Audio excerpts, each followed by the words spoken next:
Hello guys! Today we're going to talk about nature versus nurture and how we acquire our first language. But to make an introduction to the topic and to understand this, we ask you the next question. Do you know what language is?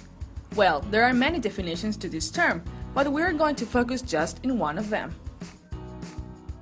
Well, according to the Oxford Dictionary, language can be understood as a system of communication that can be spoken, written, or signed, which is used by a particular country or community. After knowing the definition of language, we need to know how we acquire this. There are two thoughts that are made proposed by the linguistics: nature and nurture. What do nature and nurture mean? Well, nature is predominantly a biological phenomenon, which means that language is inserted in our genes. And nurture is predominantly a social phenomenon, and this means that language is determined by our environment. What are they focus on? Nature-based theory is focused on form. This means that describe the structure of language. By the other side, nurture-based theory is focused on function. This means that describe the use of language. What is the language use of nature and nurture? The nature thoughts are focused on the competence, that is, the knowledge of language, but the nurture thoughts are focused on the performance, that means of the use of language. Now that you know what language is, have you ever thought how humans acquire their first language? To study this topic more in depth, you may know that there are three main theories that support each side and that can explain this phenomenon. Those are nativism, empiricism, and functionalism. The first one is called nativism, with its most important exponent, Noam Chomsky. He proposed that humans have a language acquisition device in their minds with a universal grammar.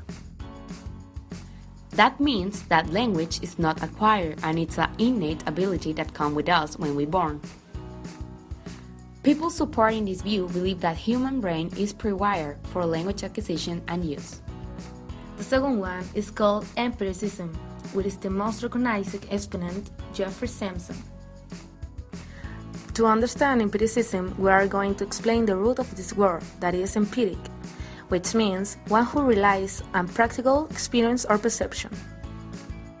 Empiricism is the one that consists in language acquisition because of the constant exposition to it in our environment.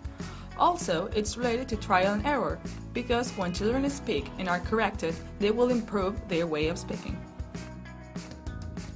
People supporting this view believe that language is in trial learned by trial and error process. And the last theory is functionalism, with its most important exponent, Michael Halliday. Well, this theory explains that the structure of grammar will depend on the context of the communicative situation. This theory is related to the use of the language, which is the performance. People supporting this view believe that language is a tool that is determined by the society. At this point of the video, you may have an idea of which theory do you think is the best or which do you prefer.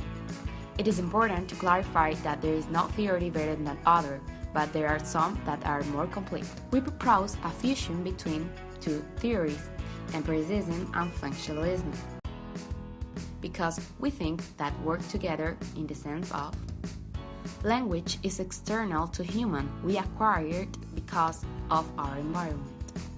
It gives more functions to language. As we acquire language, we learn how to use it. Thanks for watching. We hope you enjoyed the video, guys. So see you next time. Created using Powtoon.